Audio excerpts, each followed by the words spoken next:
wabarakatuh. Waalaikumsalam.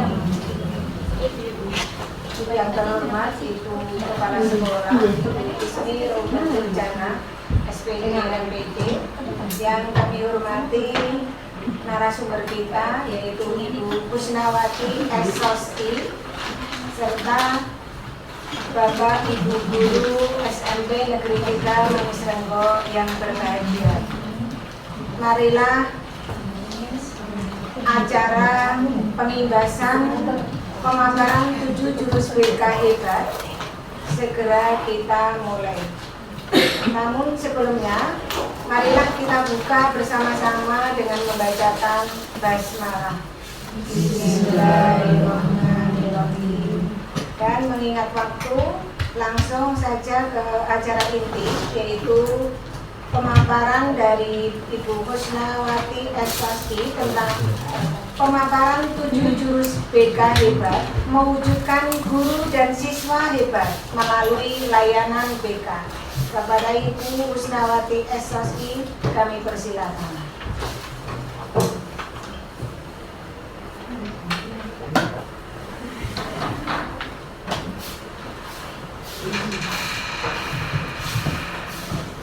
Assalamualaikum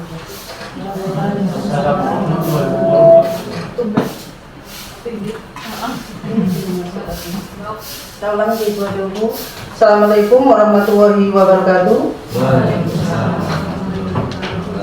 Terima kasih untuk waktunya pada hari ini diberikan kepada saya dalam melaksanakan kegiatan berbagi praktik baik 7 jurus BK hebat mewujudkan guru dan siswa hebat melalui layanan BK. 7 jurus BK hebat ini adalah oleh-oleh dari saya ketika saya melaksanakan kegiatan BIMTEK di BPDTK Karanganyar. Pada kesempatan ini saya akan memaparkan ringkasan program 7 jurus BK hebat. Kemudian saya juga akan menyampaikan laporan pelaksanaan on-job learning OJL 1 dan OJL 2 serta berbagi singkat untuk rekan sejawat tentang pengelolaan emosi. 7 jurus BK hebat mewujudkan guru dan siswa hebat melalui layanan BK. Bapak Ibu, apa itu 7 jurus BK hebat? 7 jurus BK hebat merupakan serangkaian langkah strategis layanan bimbingan konseling yang dikembangkan untuk memperkuat karakter siswa, membangun kesejahteraan psikologis, dan menumbuhkan kemandirian mereka dalam belajar serta bersosialisasi. Adapun 7 jurus tersebut yaitu yang pertama, jurus 1, kenali potensi, jurus 2, kelola emosi, jurus 3, tumbuhkan resiliensi, jurus keempat, jaga konsistensi, jurus kelima, jalin koneksi, jurus keenam, bangun kolaborasi, jurus ketujuh, menata situasi. Oke, yang pertama tentang jurus 1 yaitu kenali potensi, membantu siswa memahami dan mengenali siapa dirinya, kekuatannya, bakat minat, serta kecerdasan yang dimilikinya. Tujuannya untuk menumbuhkan rasa percaya diri dan arah pengembangan diri. Contoh penerapan, melakukan asesmen potensi diri, kita memakai kecerdasan majemuk atau minat bakat. Kemudian mengajak siswa membuat profil diri dan cita-cita, memberi umpan balik positif sesuai kekuatan mereka. Ketika Bapak Ibu Guru mengenali potensi siswa, maka bimbingan yang diberikan akan lebih tepat sasaran. Jurus kedua, kelola emosi, yaitu mengajarkan siswa memahami dan mengatur emosi agar tidak dikuasai oleh amarah, sedih, atau kecewa. Tujuannya membentuk ketenangan, empati, dan kontrol diri. Siswa yang mampu mengelola emosi akan lebih tenang dalam menghadapi tekanan belajar maupun konflik sosial. Contoh kegiatannya yaitu Mengajak siswa mengidentifikasi emosi yang sering mereka rasakan. Mengajarkan teknik relaksasi sederhana seperti nafas dalam atau menulis jurnal emosi. Saat siswa dapat mengelola emosi, maka suasana kelas akan lebih kondusif dan positif. Jurus yang ketiga yaitu tumbuhkan resiliensi. Resiliensi ini artinya kemampuan untuk bangkit kembali setelah menghadapi kegagalan atau kesulitan. Tujuannya menumbuhkan semangat pantang menyerah. Contoh kegiatannya cerita inspiratif, kisah orang yang berhasil setelah gagal, kemudian diskusi pengalaman sulit, afirmasi positif, atau memberikan penguatan positif terhadap usaha bukan hanya hasil. Dengan resiliensi, siswa belajar bahwa kegagalan bukan sebuah akhir, tetapi bagian dari proses belajar. Jurus yang keempat, jaga konsistensi. Konsistensi adalah kunci keberhasilan. Jurus ini mengajarkan pentingnya ketekunan, kedisiplinan, dan tanggung jawab dalam mencapai tujuan. Tujuannya membentuk kebiasaan positif. Contoh kegiatannya membantu siswa membuat jadwal belajar pribadi, memberikan penghargaan kecil perilaku konsisten atau kebiasaan positif yang dilakukan secara terus-menerus. Konsisten melatih karakter dan membentuk kepribadian tangguh. Jurus kelima, jalin koneksi, yaitu membangun hubungan positif antara siswa, guru, dan warga sekolah. Koneksi yang positif menciptakan rasa aman, nyaman, dan saling menghargai. Contoh kegiatan yaitu kegiatan teman curhat atau buddy system atau peer counseling, kegiatan kebersamaan, kolaborasi antar kelas. Hubungan yang hangat memperkuat hubungan sosial dan meningkatkan kesejahteraan psikologis. Jurus yang keenam ada bangun kolaborasi, yaitu menjalin kerjasama antara guru BK, wali kelas, guru mapel, dan orang tua demi keberhasilan bimbingan siswa. Tujuannya yaitu memperkuat layanan BK. Contoh kegiatan, mengadakan rapat kecil bersama guru mapel membahas perkembangan siswa. Parenting, kemudian proyek kolaboratif melibatkan orang tua dalam kegiatan penguatan karakter. Kolaborasi membuat layanan BK lebih komprehensif dan efektif. Jurus yang terakhir yaitu menata situasi, yaitu menciptakan lingkungan sekolah yang aman dan menyenangkan. Tujuannya membentuk iklim belajar positif. Contoh kegiatan, dekorasi ruang kelas atau ruang BK yang ramah dan menyenangkan, budaya salam sapa, pendekatan restoratif, dan kemudian dengan menata situasi sekolah menjadi tempat yang penuh semangat dan bahagia saat belajar. Dari kesimpulan yang saya sampaikan tentang 7 jurus BK itu, bahwasanya 7 jurus BK hebat adalah panduan praktis untuk menciptakan lingkungan pendidikan yang berpusat pada perkembangan siswa secara utuh, mencakup aspek potensi, emosi, ketangguhan, karakter, dan hubungan sosial. Jika kita menerapkannya bersama, maka bukan hanya siswa yang menjadi hebat, tetapi juga kita para guru dan pendidik akan tumbuh menjadi pribadi yang lebih sadar, sabar, dan bijak.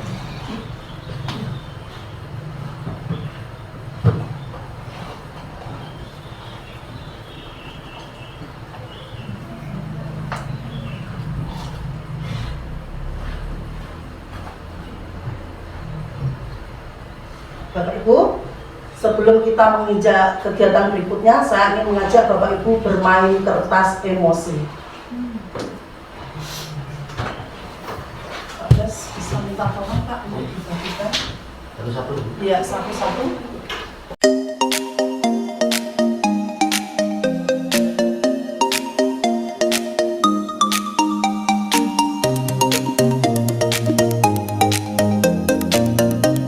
dalam permainan bermain kertas emosi ini Bapak Ibu, nanti setiap peserta akan menerima satu lembar kertas sebagai simbol emosi.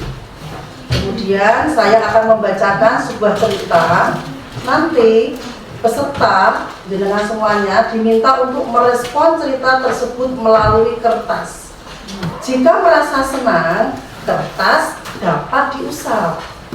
Usap saja nggih. Nggih, saya.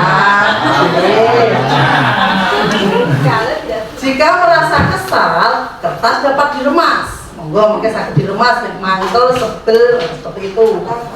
Nggih, dan jika merasa marah, kertas dapat disobek. Nggih.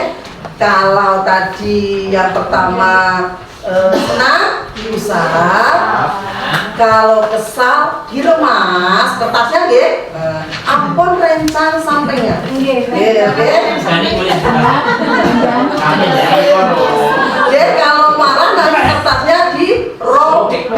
Kita mulai nggih. Oke. Saya bacakan, monggo.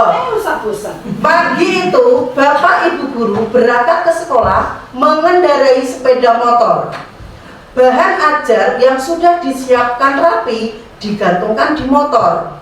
Namun, beberapa meter sebelum sampai sekolah, motor mendadak mogok karena kehabisan bensin. Dengan susah payah, Bapak atau Ibu guru mendorong motor hingga sampai ke sekolah. Apa yang Bapak Ibu rasakan? Silahkan diekspresikan dalam kertas emosinya.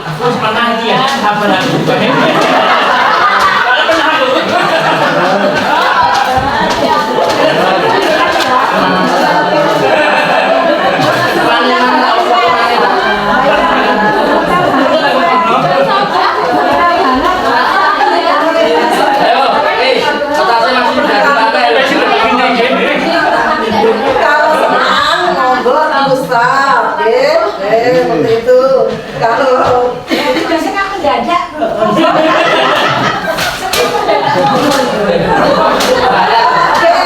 Oke, kita lihat yang kedua nggih, cerita berikutnya. Sampailah Bapak Ibu di kelas. Hampir semua murid datang tepat waktu. Namun, belum sempat suasana stabil, Andi masuk terlambat.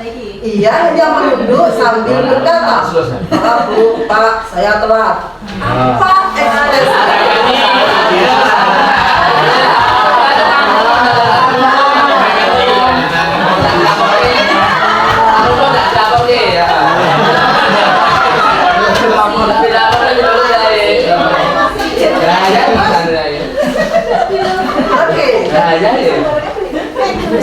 Kita lanjut ke cerita 3. Pelajaran pun dimulai. Namun saat akan menggunakan bahan ajar yang sudah disiapkan, Bapak Ibu guru tersadar bahwa bahan tersebut tidak ada. Dicari ke sana kemari, tetap tidak ditemukan. Dengan terpaksa, Bapak atau Ibu guru melanjutkan mengajar seadanya. Bayangan aktivitas mengajar yang seru seketika hujan.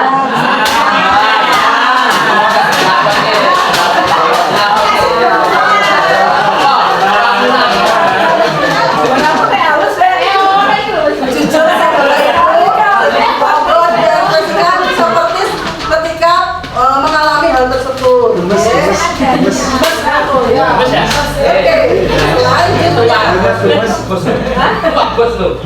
Oke, kita lanjut. Di tengah pelajaran, saat Bapak atau Ibu guru mengajar, Andi terlihat tidak memberikan perhatian. Dia menunduk di bangkunya. Saat didekati, ternyata Andi sedang terlelap ketiduran.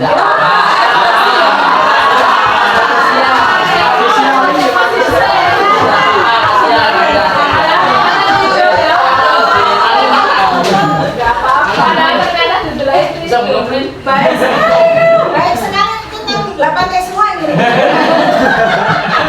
Pusing kok sama kata-kata si menantang. Oke, kita lanjut.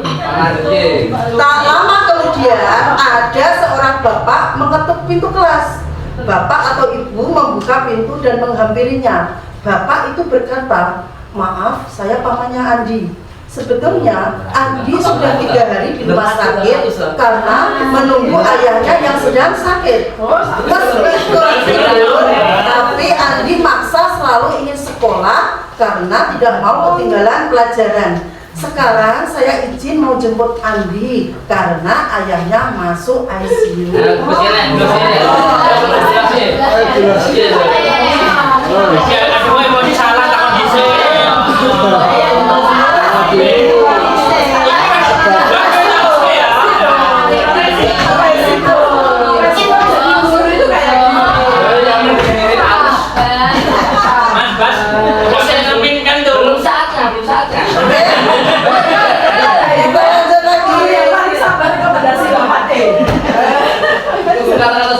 Oke, Paman Andi juga mengeluarkan sebuah bungkusan dari tasnya. Oh iya Pak Guru atau Bu Guru, tadi di jalan saya menemukan bungkusan ini. Saya tadi cek isinya buku dan ada nama sekolah ini. Jadi saya bawa, siapa tahu Ibu Guru bisa mengembalikan kepada pemiliknya. Bu Guru melihatnya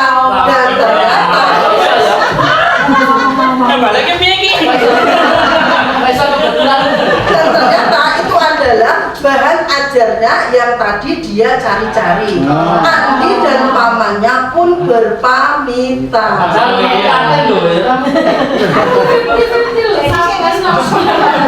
Oke, kita lanjutkan. Bapak atau ibu kembali ke kelas dengan bahan ajar yang kembali di tangan. Bapak atau ibu guru melanjutkan pelajaran dengan semangat menggunakan bahan yang telah disiapkan. Pelajaran pun berjalan dengan penuh kegembiraan. Oke, yuk diskusi dari mana? Oke, yang pertama, bagaimana kondisi kertas yang Bapak Ibu pegang sekarang?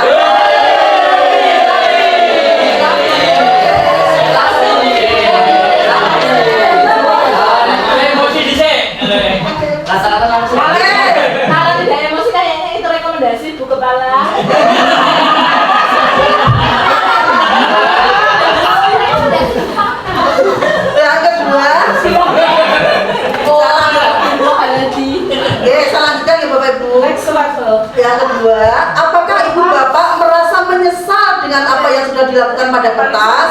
Ya. Oke. Yang ketiga, jika kertas itu adalah murid kita, bagaimana seharusnya kita bersikap? Nah, saya mau meminta jawaban dari Bapak Ibu guru untuk menyampaikan. Ada yang kertas yang masih mulus, Masih. Oke. Ada yang sudah dikeluar, kemudian ada yang masih sedikit mulus dan ada sedikit ini. Jadi saya mau minta yang pertama pendapatnya yang masih mulus. Jangan saya. Buka. Oke. Masalahnya kata-katanya harus kejak grup dulu. Emang Pasti nggak ada kata-katanya. Ini perlu dibawa ke sana nggak ya? Nggak usah. Nanti Mbak Benging. Oke, Bu Ika, sesuai request Pak Bas, nyuwun tolong coba jawaban dari Bu Ika terhadap pertanyaan tadi. Bagaimana kondisi kertas yang Bapak Ibu pegang sekarang? Untuk Bu Ika, bagaimana kertas kondisinya? Kondisi kertas saya masih halus, tidak saya apa-apakan lagi sesuai dengan perintah. Kalau saya itu menempatkan diri karena saya perjalanannya adoh, ya sabar. Saya, yo main ngerasani, Ngerasani. tapi beda konteks sedikit. Yo sabar. Alhamdulillah bisa sampai sekolahan seperti itu, bisa ngajar. Ya meskipun nanti ngajarin nggak sesuai dengan sesuatu yang sudah kita rencanakan, tapi kan kita masih bisa selamat sampai sekolah, bisa melaksanakan tugas kita. Itu nikmat untuk saya. Terus kalau memang kondisi muridnya yang seperti itu tadi, kita kan nggak tahu. Ternyata murid kita ada satu anak, Andi, dia punya masalah di rumah. Nah dia dengan semangatnya itu jangan mudah mengejudge kayak gitulah, tapi ditanya baik-baik. Super. Oke. Selanjutnya. Dikasih apa? Dikasih B, kasih O, kasih B. Wow, keren. Wow, keren. Dika. Sami-sami Bu Risma. Selanjutnya yang kayaknya untel-untelan. Oh, Tadi separuh belum. tadi Burja kayaknya semangat 45 ketika rapi dong. Balik lagi. Oke. Ini selayaknya manusia biasa. Monggo Bu Widya untuk menyampaikan apa yang menjadi di kertasnya. Iya. Begini hasil kertas saya. Ini ekspresi manusia sewajarnya, tidak jadi-jadian. Ya kadang ada emosinya, kadang ada sabarnya. Ya seperti yang melihat, kadang ketok galak, kadang ya ketok gitu. Dan ini tadi menyikapi kayak gitu ya manusiawi. Ada keselnya kenapa kok bocah itu yang ini, tapi ya perlu diurai juga. Oh ternyata ada permasalahan. Ya wes, akhirnya kita luruskan lagi. Meskipun tidak kembali seperti semula, yang penting ada effort. Karena resiko jadi seorang guru itu ya. Wih, keren.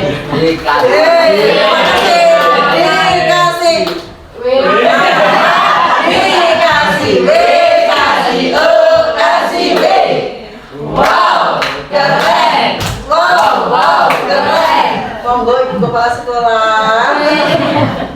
Bu Ismi, tadi hasilnya apa Bu Ismi? Hasilnya seperti Hampir sama, ini hasil sama. dengan Bu Widya.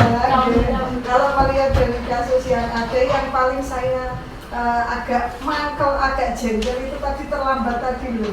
Motornya rusak. Mengalami blok. Karena dituntut untuk absen, tenaga, tepat waktu, itu jadinya motornya macet,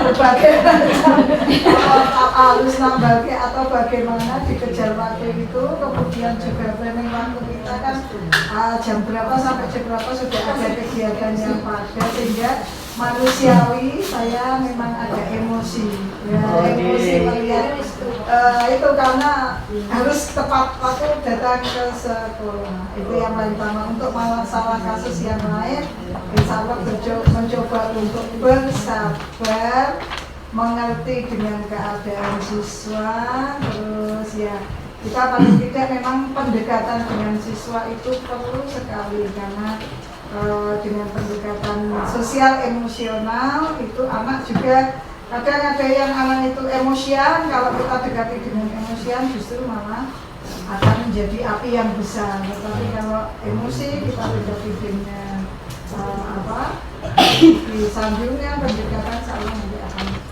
bisa melunakkan. Dikasih apa? Dikasih B, kasih O, kasih B. Wow, keren. Wow, keren. Satu lagi yang Masih ingin pendapatnya Pak Basuki. Oh, Jangan kok enggak dapat. monggo Pak Bas. Tadi dari awal Pak Bas itu hanya mengelus-elus saja. Monggo. Kira-kira Itu maniman dari sering ngepinan. Ya itu kan karena kejadian dari awal itu pernah kebaran, pernah motor mati set pernah. Ya, jadi saya anggap udah kebiasaan. Jadi pernah mengalami Gitu ya, Pak. tapi yang saya nanti bocah nantang gini kok nggak ada tadi kata-kata ini. Nah, ini halus. Iya, apa? Yang menantang itu tadi soal-soal. Jadi Iya, ternyata dia ada kok sobek. Itu aja Bu, karena kejadian pertama tadi kayak motor rusak itu udah ibaratnya udah ngalami terus ya. jadi Udah berapa kali? Jadi sudah terbiasa menghadapi itu ya, udah itu aja. Oke, terima kasih Pak Bas. Nah, untuk bocah tidur, karena dulu waktu saya juga sering tidur. Ya karena ngantuk ya. Jadi memaklumi. Ya karena ketika orang tua bekerja ya cuma di rumah, ya maklumi. Kalau ngantuk itu saya maklumi. Oke. Terima kasih Pak Bas. Dikasih apa? Dikasih B, kasih O, kasih B. Wow, keren. Wow, keren. Masih ada satu, saya tuh pengen daftar di untel itu loh. Monggo. Bu Dwi, monggo untuk waktunya saya Saya ini persilakan. separuh loh Bu. Oh, Separuh masih bagus. Mbak kleru ujungnya mungkin juga terus dibalikin nih. Enggak Pak, ini separuh Oh, iya. udah terlibat. Alasannya kalau ya ini kan kalau yang di rumah tadi kan masuk dulu kan. Ini saya sebenarnya karena tadi motornya macet tiba-tiba ya, manusiawi tiba-tiba dapat musibah. Ya jadinya kayak sebel gitu. Tiba-tiba apa perjalanannya nggak lancar. Terus kalau yang alusan ini Terusan. kan tadi seneng ya, bukan sabar loh Bu. Tadi bilang nggak dilus itu seneng. Yang senang, ya. Seneng kan bukan sabar kan? Bukan. Ya kan senengnya ya tadi kalau tentang murid ya tadi harus komunikasi kayak si Andi tadi kan dia berangkatnya terlambat, cuma bilangnya apa tadi Bu? Maaf terlambat dulu. Nah kita harusnya cross check dulu terlambatnya karena apa. Terus dia kan tadi tiba-tiba tertidur juga. Kalau kita nggak tanya terlambatnya karena apa, nggak ditanyain, terus lihat dia tidur terus terlambat tidur, kan kalau emosinya manusia naik ya Bu, maksudnya kayak gemes gitu loh. Nah tapi kalau dari awal terlambat ditanyain terlambatnya kenapa, alasannya apa, jadinya kan komunikasinya ada komunikatif antara dua orang tadi, jadinya aman. Tapi tadi penjelasannya ternyata di belakang Pak Dinya datang papanya tadi, terus ternyata bukunya ya itu udah beda cerita menurut saya. Kan tadi perspektifnya rasanya beda-beda. Jadi saya separuh-separuh, separuhnya aman, separuhnya tadi distract-nya karena terlambat sama bukunya hilang lagi, perangkatnya hilang. Begitu, terima kasih. Terima kasih Bu Dwi. Ya. Dikasih apa? Dikasih B, kasih O, kasih B. Wow, keren. Wow, keren. Jadi Bapak Ibu guru semuanya, marah itu adalah hal yang wajar. Ya, manusia marah, punya emosi marah itu hal yang wajar. Tetapi di sini kita kembalikan lagi bagaimana cara kita mengelola emosi tersebut. Maka tadi, ya, pengelolaannya yang harus kita perhatikan. Oke, saya akan memperlihatkan sebuah video.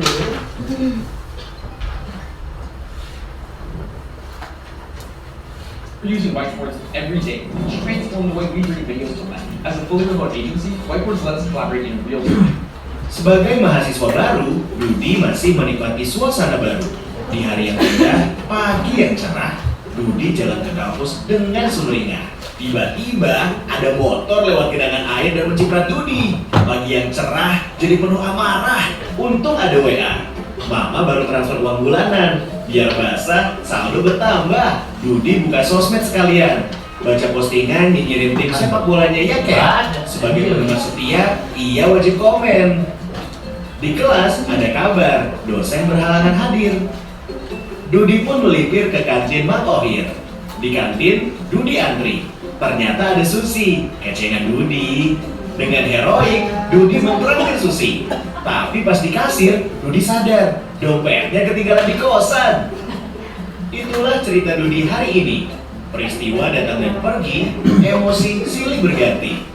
Kalau kita tak bisa mengenali dan menjadi pilot diri, maka suasana dan lingkungan akan pegang kendali. Teknis marketing, propaganda hingga provokasi tahu persis bagaimana memanipulasi emosi. Banyak hoax yang menyentuh emosi, menggerakkan hati, dan akhirnya menggerakkan jempol untuk ikut menyebarkan. Konflik, perang saudara, dan aksi terorisme kebanyakan berawal dari pemanfaatan ketakutan dan perasaan terancam. Emosi itu alarm jiwa yang memberi rasa pada dunia. Tanpa emosi, hidup ini tawar dan hambar. Tapi, jika emosi jadi raja, maka kita akan jadi budaknya. Kita tak beda dengan termometer. Panas naik angkanya, dingin turun ukurannya. Itulah sikap reaktif. Kita gak pernah bisa mengendalikan cuaca dan peristiwa, tapi kita bisa mengendalikan cuaca jiwa kita. Sekarang Dudi sedang belajar jadi pengendali emosi. Setiap ada peristiwa, gak langsung bereaksi. Tarik nafas sambil mengamati. Dudi gak mau lagi jadi termometer yang suhunya ditentukan suasana sekitar. Dudi mau jadi stabilizer. Meski tegangan naik turun, aliran listrik tetap stabil. atau kulkas. Meski di luar panas, dalam tetap adem. Bagaimana dengan kamu? Apakah kamu termometer atau stabilizer? Monggo Bapak Ibu, kulkas atau stabilizer? Nah, kembali ke monggo Bapak Ibu, kira-kira jenengan mau jadi kulkas atau jadi termometer atau stabilizer? Ya, oke, pasti maunya seperti itu nggih semuanya. Tapi pada kenyataannya biasanya sehariannya bagaimana nggih?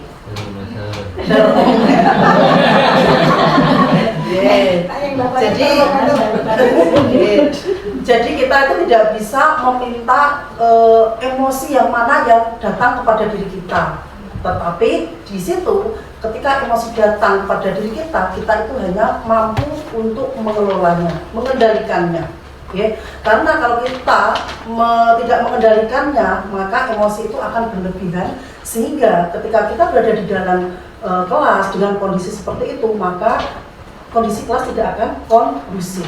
Jadi monggo Bapak Ibu semuanya kita terapkan untuk menjadi stabilizer ketika berada di rumah, lingkungan sekolah ataupun di dalam kelas. Dan ini sebenarnya saya juga mencoba kepada anak-anak seperti itu dan sudah saya terapkan kepada kelas 8E. Kemarin pertama kali saya habis cuti itu saya melihat kelas 8E ada yang alisnya disekit itu sampai satu alis itu 2 sini. Saya mencoba untuk ini. Kalau dulu mungkin saya sudah langsung emosinya mulai seperti itu. Tetapi meskipun jawabannya kemarin anaknya itu mangkel ke hati, saya mencoba meredamnya seperti ini. Karena dan memang meskipun ini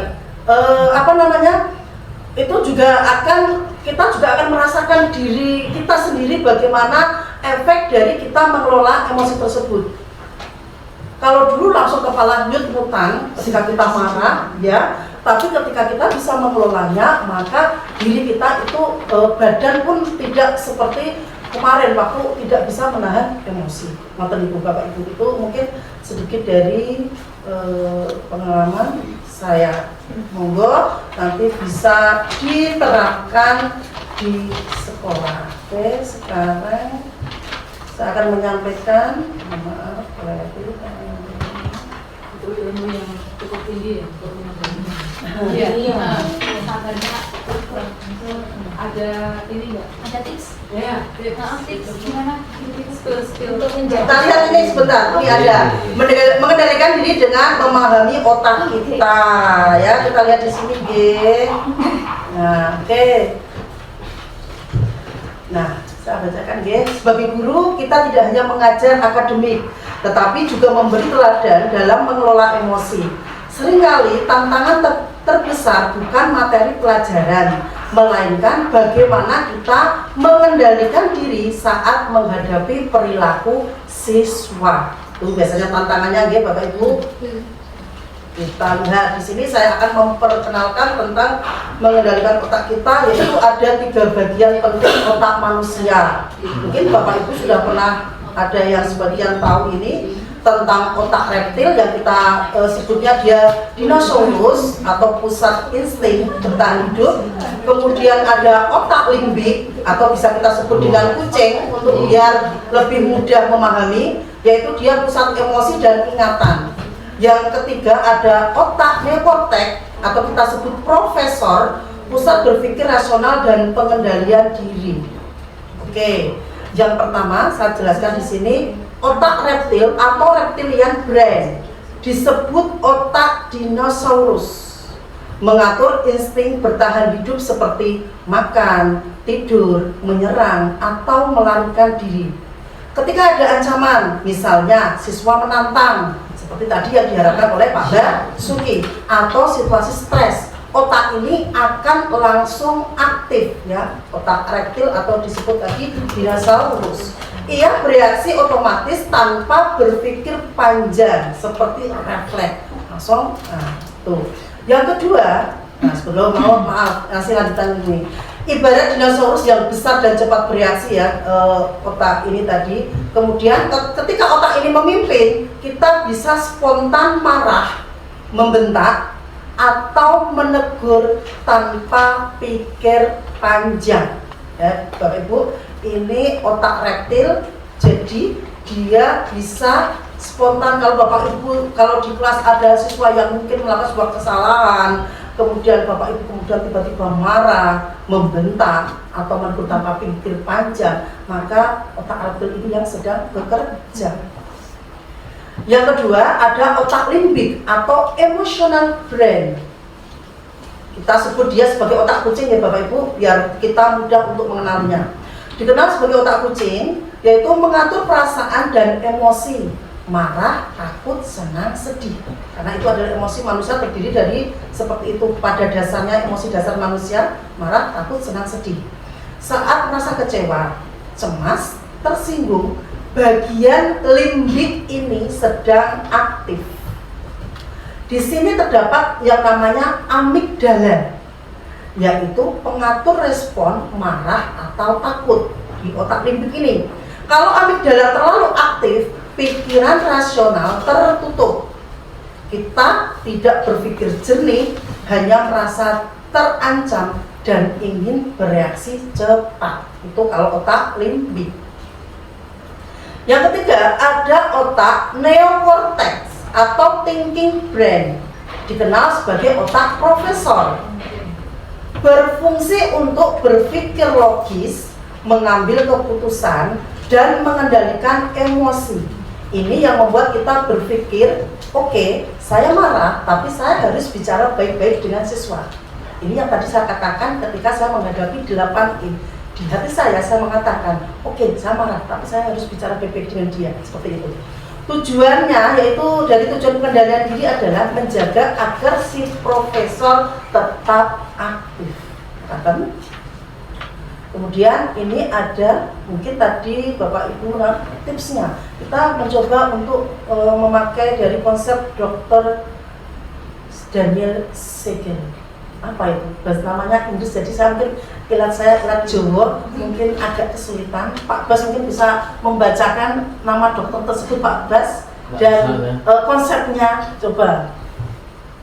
Dokter Daniel Siegel. Yang itu Pak, konsep dari dokter itu monggo dibacakan. Nem itu kelihatan nggak? Terus Pak, terus konsep dari dokter Daniel Siegel. Oke, nah jadi memang beda ya kalau ilat Jawa yang bukan bahasa Inggris dengan bahasa Inggris itu memang mengejanya berbeda. Jadi nepitutetik ini konsep dari dokter Daniel Siegel ini, saat kita menamai emosi, kita membantu otak berpikir kembali dan menenangkan bagian emosi yang aktif. Contoh, saya sedang marah, saya butuh waktu untuk tenang, atau saya cemas tapi saya bisa mengatasinya. Nah, penjelasan ilmiahnya, ketika kita menyebut emosi dengan kata-kata bagian otak neokortex aktif. Neokortex tadi itu apa Bapak Ibu? Ayo. Otak profesor. Oke, pinter. Nah, masih ingat berarti otak profesor itu hal ini menurunkan aktivitas amigdala ya, bagian emosional tadi, sehingga emosi lebih cepat mereda seperti itu. Nah, ada lagi juga ada teknik brain in the palm. Yang pertama kita bisa melakukan langkah demonstrasi sederhana, yaitu ibaratnya dalam teknik ini tangan ini sebagai otak reptil atau istilah dinosaurus tadi ya. Kemudian ibu jari itu sebagai otak limbik emosi. Nah, sedangkan neokortex itu sebagai, maaf, ini jarinya ini tutup. Ini tadi si profesor. Nah, profesor, kemudian ini adalah pergelangannya itu otak reptil, insting dia bertahan, menyerang dan atau apa itu tadi, kemudian limbik emosi. Nah, saat tangan tertutup kita tenang. Jadi ini digenggam oleh neokortex, menenangkan. Si profesor kan itu kan tugasnya dia menenangkan kan Bapak Ibu. Nah, kemudian saat terbuka, emosi yang mengambil alih. Nah, menutup tangan kembali sama dengan mengembalikan kendali diri. Jadi sebenarnya dari sini, nah, nanti semuanya itu tergantung diri kita sendiri. Kita bisa mengelola emosi kita atau kita mau dikendalikan sama emosi. Teknik mengendalikan diri untuk guru, misalnya yang pertama, stop, berhenti sejenak.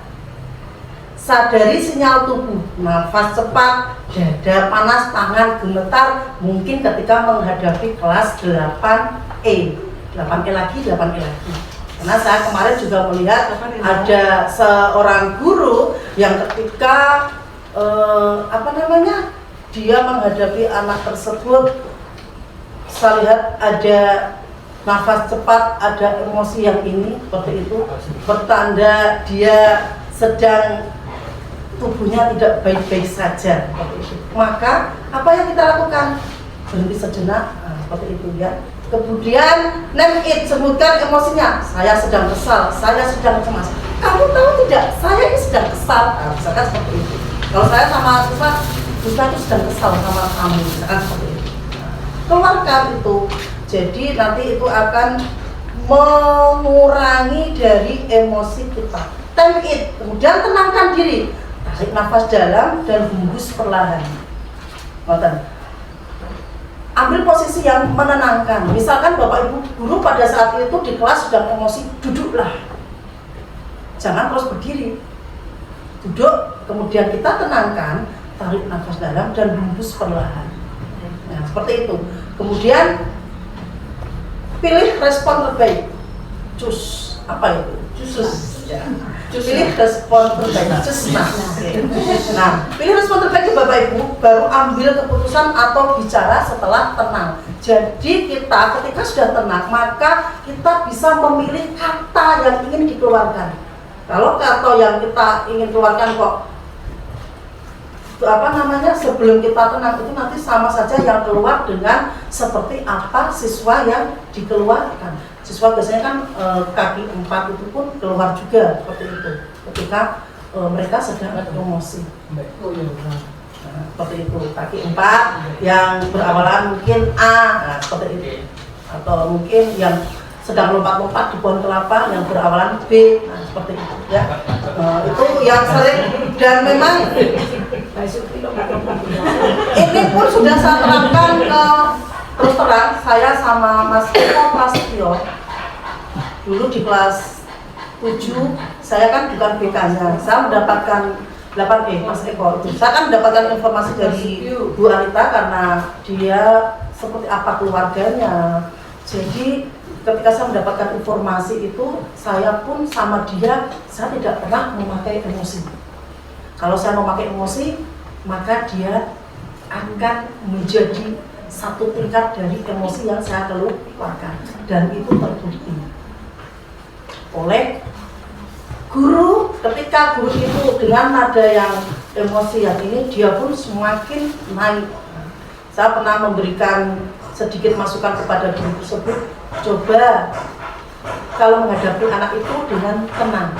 Dan itu memang benar terjadi ketika posisi sedang cukur rambut, ya, itu anaknya ketika disapa oleh guru tersebut langsung emosinya gitu. Tapi ketika guru tersebut melunak, dia pun akhirnya lunak.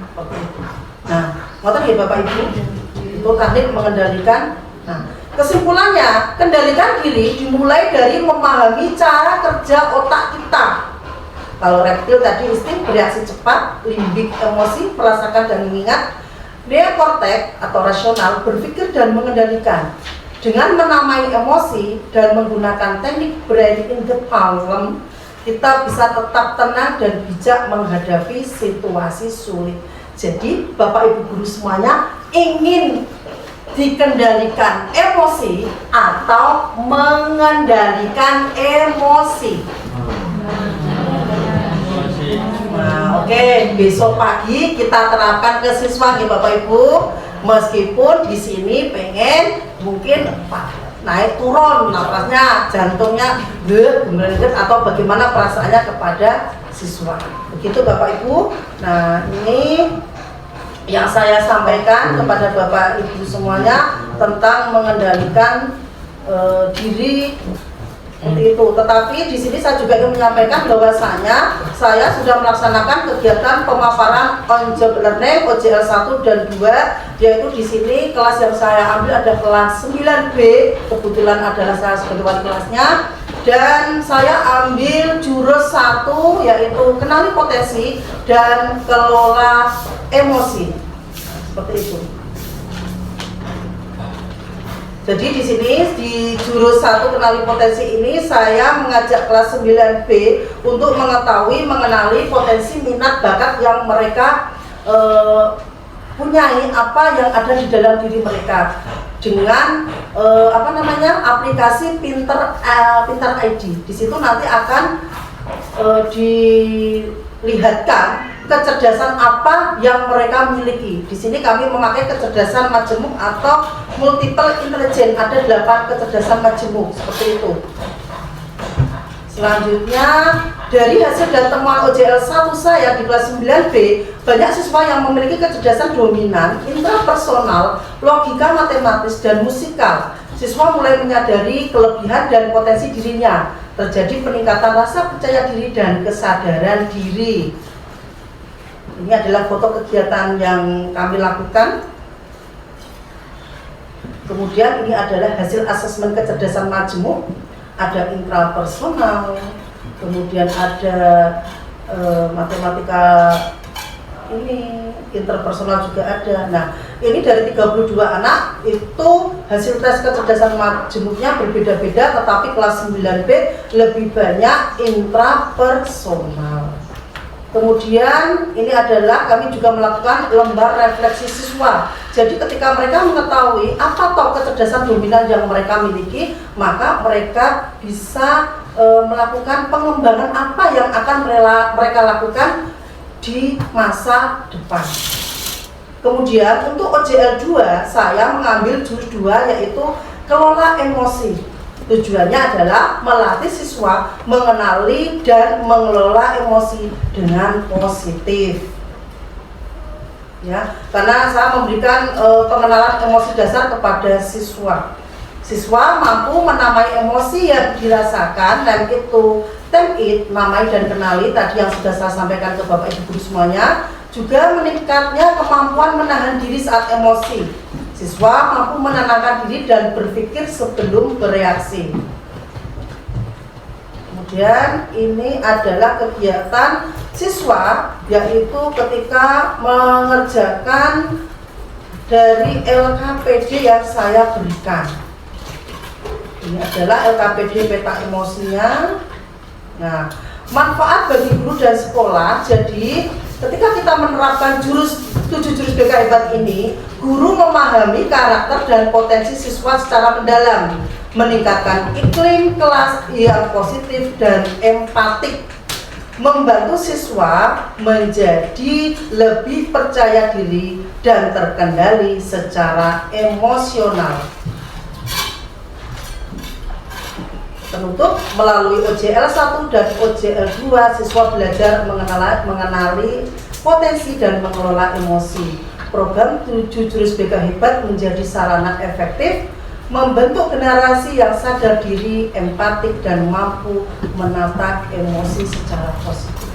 Demikian dari saya, Bapak Ibu, terkait pemaparan yang saya sampaikan hasil oleh saya dari Karanganyar. Sekian dari saya, pastinya banyak kata-kata yang mungkin saya sampaikan kurang tepat, keliru kepada Bapak Ibu guru. Saya memohon maaf dengan sebesar-besarnya. Akhir kata, assalamualaikum warahmatullahi wabarakatuh.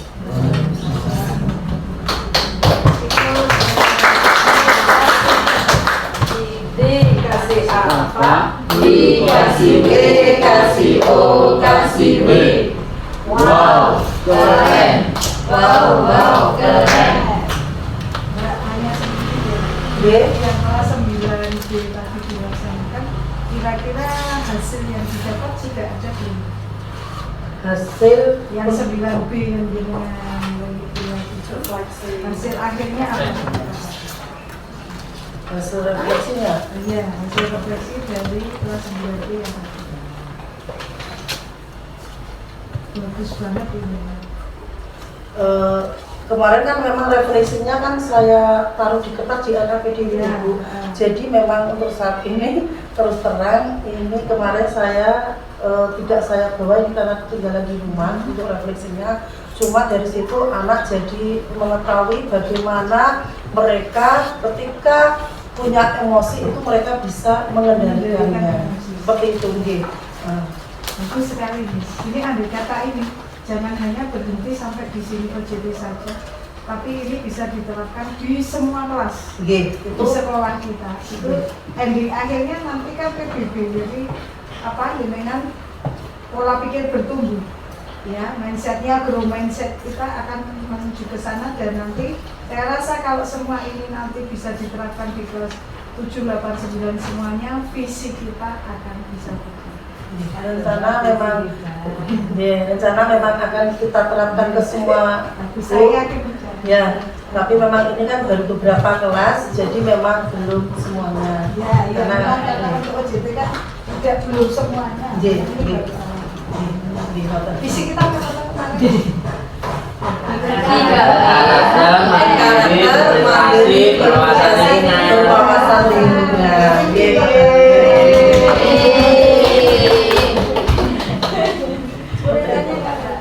Ya. Ini maksudnya penasaran tadi yang kayak sebenarnya saya penasaran itu sama Andi. Dia masuk mana? Masuk logika matematis. Jadi Biar bisa dari master pendidikan, ini kan cara tidak itu bisa kita gunakan. Kita menghadapi Andi itu seperti apa di kelas, menghadapi tentang dia dilakukan ke bapak ibu guru yang lain, khususnya misalnya ada anak-anak itu harus bagaimana? besok akan saya informasikan untuk hasil kecerdasan dari anak-anak.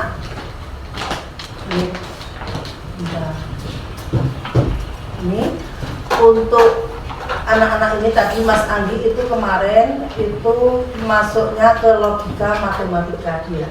Iya, jadi lebih ini kan logika matematika seperti itu.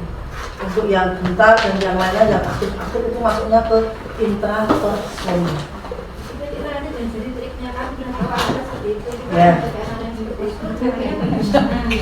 Oke, nanti ya, nanti kan ini sebenarnya hasil tes kecerdasan majemuk ini menentukan pola potensi, yaitu masuknya ke minat bakat. Jadi dia mau besok ke depannya kecerdasannya itu mengarah kemana, dia mau masuk ke lanjut sekolah apa, atau saya harus ketika dia bingung, oh ternyata saya punya patokan, saya punya kecerdasan ini, saya punya kemampuan ini, jadi arahan saya adalah masuk SMK, misalnya seperti itu, jurusan yang saya ambil adalah ini, nah, seperti itu tuh. Jadi kecerdasan majemuk ini adalah masuknya adalah kenali potensi, jadi dia mengarah ke bakat minatnya. Kalau untuk tips bagaimana ini itu oke, nanti itu ada beda lagi, itu kan ada yang kecerdasan yang apa? Lupa saya.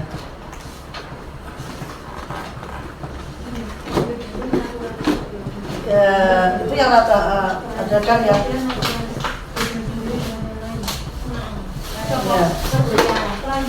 Nah, untuk yang kalau untuk yang apa itu kan ada kinestetik, kemudian seperti itu kan.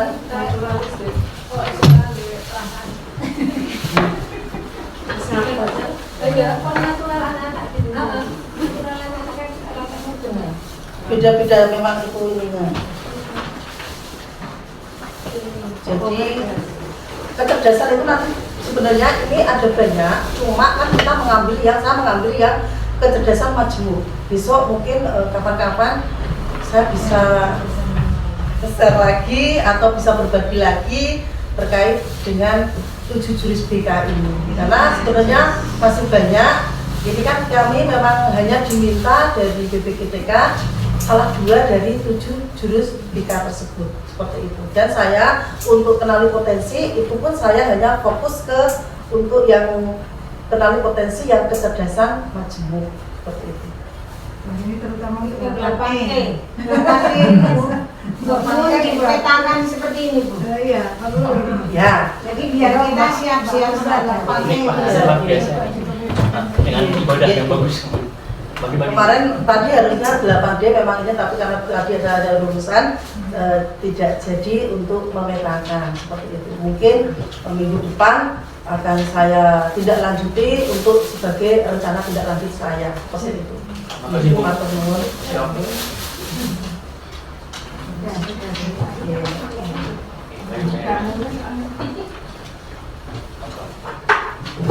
Demikian paparan dari Ibu Kusnawati SOSI tentang 7 jurus BK hebat mewujudkan guru siswa hebat melalui layanan BK. Kita kasih plus tepuk tangan.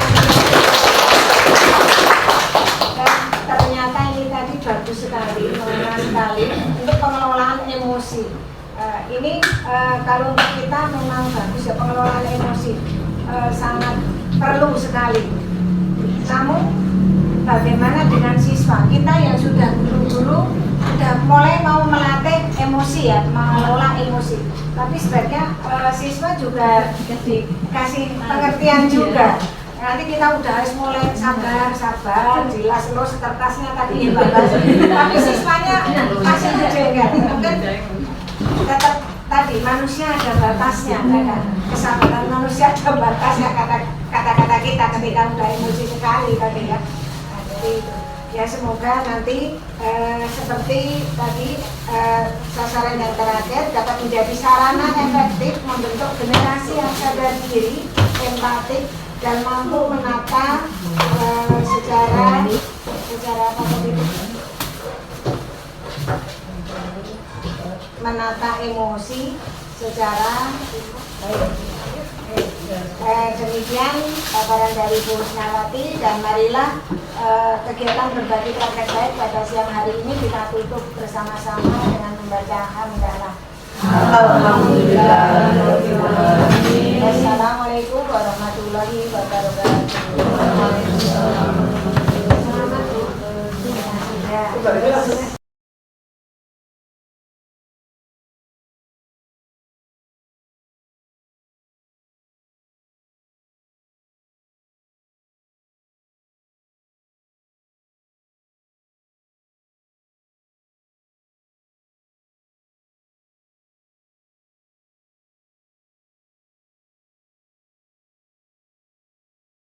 Thank you.